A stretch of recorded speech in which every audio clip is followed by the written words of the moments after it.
இங்க 200 கோடி ரூபாய் மதிப்புள்ள ஒரு முட்டைய மியூசியத்துல இருந்து ரவுடிங்க திருடிட்டு வந்துடுறாங்க. கொண்டு வரும்போது அந்த 2 ரவுடிங்களுக்குள்ள நடந்த சண்டையில வண்டி ஆக்சிடென்ட் ஆகி அந்த முட்டை மிஸ் ஆகி முட்டை கொண்டு போன ஒரு ட்ரக்குக்குள்ள விழுந்துருது. அப்படி இந்த பக்கம் பார்த்தா ஹீரோயின் ஹவுஸ் ஒய்ஃபாவும் யூடியூபராவும் அது மட்டும் இல்லாம அக்கம் பக்கத்துல எல்லாம் நடக்கிறதெல்லாம் தெரிஞ்சு வச்சுக்கிறவங்களாவும் இருக்காங்க.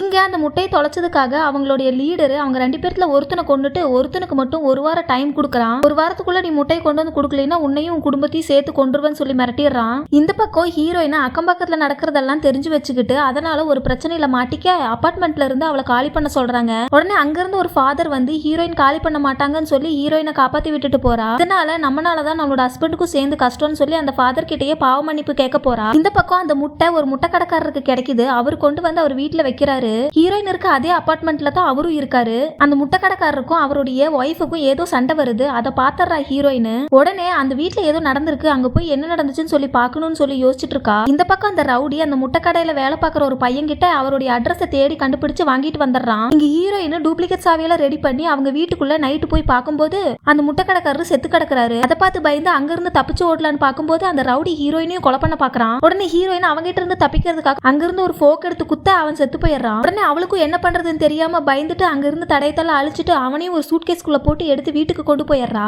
அடுத்த நாள் காலையில அந்த முட்டை கடைக்காரர் செத்து போனதுனால போலீஸ் எல்லாம் இன்வெஸ்டிகேட் பண்றதுக்காக வர்றாங்க.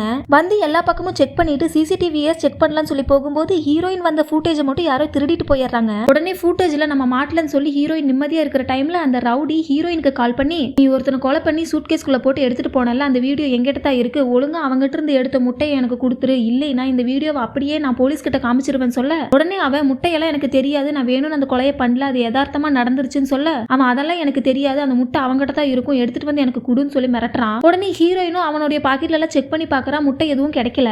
ஒருவேளை அந்த முட்டை அவனோட பாக்கெட்ல இல்லைன்னா அந்த வீட்டுல தான் விழுந்திருக்கும், எப்படியாவது போய் தேடி கண்டுபிடிச்சு கொடுத்துட்டோம்னா இந்த ரவுடி நம்மளை விட்டுருவான்னு சொல்லி நினைச்சிட்டு இருக்கா. அந்த டைம்ல கரெக்டா அந்த ரவுடி அபார்ட்மெண்ட்டுக்கு பின்னாடி அவனோட பைக்கை விட்டுட்டு போயிருப்பான். உடனே அந்த பைக் நம்பரை வச்சு அவனோட டீடைல்ஸ் எல்லாம் போலீஸ் எடுத்திருப்பாங்க. அந்த போட்டோ வச்சு அந்த முட்டை கடையில வேலை செஞ்ச பையனை பார்த்து இவன் தான் அவனை மிரட்டினான்னு சொல்லி கேட்க அவனும் ஆமான்னு சொல்லிடுறான். அவனுடைய போன் நம்பர் வச்சு செக் பண்ணி பார்க்கும்போது கடைசியா அவனுடைய போன் அந்த அபார்ட்மெண்ட்ல தான் ஆஃப் ஆயிருக்கு. உடனே போலீஸ் யாரோ இவனை இங்க ஒளிச்சு வச்சுட்டு அவனுக்கு ஹெல்ப் பண்றாங்க, ஒவ்வொரு பிளாட்டா போய் செக் பண்ணணும்னு சொல்லிட்டு ஒவ்வொரு பிளாட்டா செக் பண்ண போறாங்க. உடனே ஹீரோயின் நம்ம வீட்டுக்குள்ள வந்தாங்கன்னா இவனை பாத்துருவாங்க, நம்ம மாட்டிப்போன்னு சொல்லி உடனே ஹால்ல இருக்கிற ஒரு டேபிள்குள்ளேயே அவனை மறைச்சு வைக்கிறா. ஆனா கரெக்டா அந்த விஷயம் ஹீரோயினோட ஹஸ்பண்டுக்கு தெரிஞ்சிட உடனே இது வரைக்கும் நடந்ததெல்லாம் தெரியாம நடந்தது, இதுக்கப்புறம் நம்ம பண்றது தெரிஞ்சே பண்ற தப்பு, நான் போலீஸ் கிட்ட இன்ஃபார்ம் பண்ண போறேன்னு சொல்ல உடனே ஹீரோயின் அவ ஹஸ்பண்டை கூட்டிட்டு போய் ரூம்குள்ள வச்சு பூட்டிட்டு அந்த பாடியை வெளியே கொண்டு போயிடணும்னு சொல்லி எப்படியே வெளியே எடுத்துட்டு போயிடுறா. இதுக்கிடையில ஹீரோயின் அந்த வீட்டுல போய் மறுபடியும் அந்த முட்டை இருக்குதான்னு சொல்லி செக் பண்ணி பாக்குறா. ஆனா அங்க முட்டை கிடைக்கவே இல்ல. உடனே அங்கிருந்து அவ கிளம்பி வந்துடுறா. ரவுடி கிட்ட அந்த வீட்லயும் முட்டை இல்லன்னு சொல்ல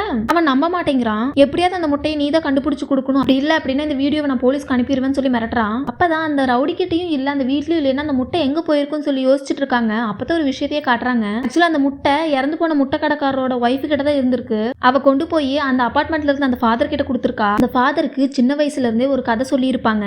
கடவுள் நமக்கு நேர்ல வராரு அப்படிங்கிறதுக்கான அறிகுறி வந்து மேரி மாதா ஒரு முட்டையை நமக்காக அனுப்பி வைப்பாரு அதுதான் அப்படின்னு சொல்ல உடனே அந்த ஃபாதருக்கு அந்த முட்டையை பார்த்ததும் அது ஞாபகம் வந்துருது. உடனே அந்த முட்டையை வாங்கி வச்சுட்டு அந்த முட்டை கடைக்காரரை அந்த ஃபாதர் தான் கொலை பண்ணிருக்கான். அதுக்கப்புறம் தான் அந்த ரவுடி வந்து அவன் கழுத்தை அறுத்து போட்டுட்டு அந்த முட்டையை எடுத்து வச்சிருக்கான். அப்புறம் ஹீரோயினுக்கும் அந்த ரவுடிக்கும் நடந்த சண்டையில ஃபர்ஸ்ட் ஹீரோயின் விட்டுட்டு வெளியே போயிருவா. அந்த டைம்ல அந்த ஃபாதர் அந்த முட்டையை எடுத்து வச்சிருக்கான். ஹீரோயின் வெளியே போனவன் அதுக்கப்புறம் தான் என்ன பண்றது தெரியாம மறுபடியும் வந்து அவனை சூட்கேஸ்ல போட்டு எடுத்துட்டு போயிருப்பா. இதையெல்லாம் காட்டுறாங்க. அதுக்கப்புறம் அந்த முட்டை கடைக்காரரோட ஒய்ஃப் அந்த ஃபாதருக்கு போன் பண்ணி ஹீரோயின் பாடி எடுத்துட்டு வெளியே போறான்னு சொல்லி இன்ஃபார்ம் பண்ண உடனே அவனும் பாத்துக்கலாம் விடுன்னு சொல்லி சொல்றான்.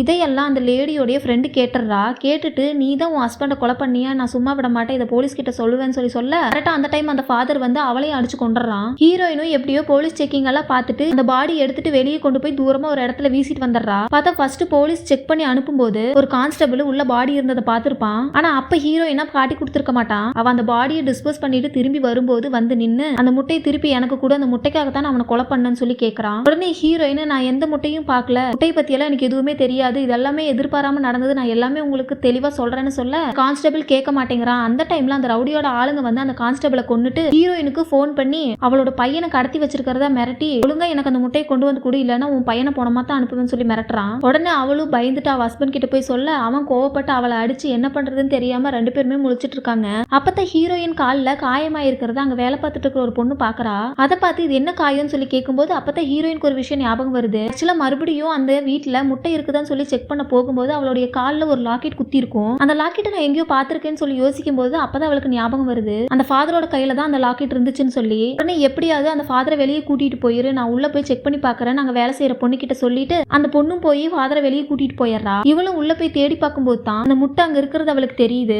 இதுக்கிடையில ஹீரோயின் அந்த ஃபாதர் அந்த ரவுடிங் கிட்ட மாட்டி விட்டுறா. அவங்க வந்து அவனை தூக்கிட்டு போய் மிரட்டி முட்டை எங்கன்னு கேட்டுட்டு இருக்காங்க. இதுக்கிடையில ஹீரோயின் அந்த ஃபாதரோடைய பிளாட்டுக்குள்ள போய் முட்டை எடுத்துறா. எடுத்துட்டு அந்த ரவுடிக்கு கால் பண்ணி எனக்கு முட்டை கிடைச்சிருச்சுன்னு சொல்லி சொல்றா. உடனே அவனும் அதை எடுத்துட்டு வந்து குடுன்னு சொல்லி கேட்க இவ பையனையும் அந்த சிசிடிவி ஃபுட்டேஜையும் எனக்கு கொடுத்தா மட்டும்தான் நான் இதை கொண்டு வந்து கொடுப்பேன்னு சொல்ல அவனும் கொடுத்துறான். இவளும் வெளியே போலாம் ட்ரை பண்ணும்போது அந்த டோர் லாக் ஆயிருது. அவளால வெளியே வரவே முடியல. கரெக்டா டோர் ஓபன் பண்ணும்போது அந்த போலீஸ் ஆபீசர் வந்து ஹீரோயின் லாக் பண்ணிடுறாங்க. நீ தானே அந்த ரவுடியை கொலை பண்ண, அந்த முட்டைக்காக தானே கொலை பண்ணன்னு சொல்லி கேட்க உடனே ஹீரோயின் நான் எதுவுமே வேணும்னு பண்ணல, எல்லாமே தெரியாம நடந்தது, நான் உங்ககிட்ட சொல்றேன்னு சொல்லி கேட்டுட்டு இருக்க டைம்ல அந்த ஃபாதர் அங்க இருந்து ரவுடிங்களை எல்லாம் கொண்டுட்டு இங்க வந்து அந்த போலீஸ் ஆபீசரையும் சுட்டு கொண்டுறான். தப்பிச்சு போக பார்த்த ஹீரோயினையும் சுட்டுறான். அவ கையில இருந்து அந்த முட்டை விழுந்து கரெக்டா போய் ஒரு ஓட்டக்குள்ள விழுந்து அந்த முட்டை ஓபன் ஆயிருது. கடைசியா போலீஸ் வந்து அந்த ஃபாதரையும் அரெஸ்ட் பண்ணிட்டு போயிடுறாங்க. ஹீரோயினும் ஹாஸ்பிட்டல்ல கூட்டிட்டு போய் சேர்த்திடுறாங்க. அப்பதான் அந்த ஆபீசர் கிட்ட வேலை பார்த்த இன்னொரு ஆபீசர் வந்து ஹீரோயின் கிட்ட அவ ஃபர்ஸ்ட் அந்த பாடியை மறைச்சு வைக்கும் போது அதோடைய கால் உள்ள போக மாட்டேங்குதுன்னு சொல்லி காலை வெட்டி எடுத்திருப்பா. அப்ப அவ வெட்டுன அந்த கத்தியையும் சேர்த்து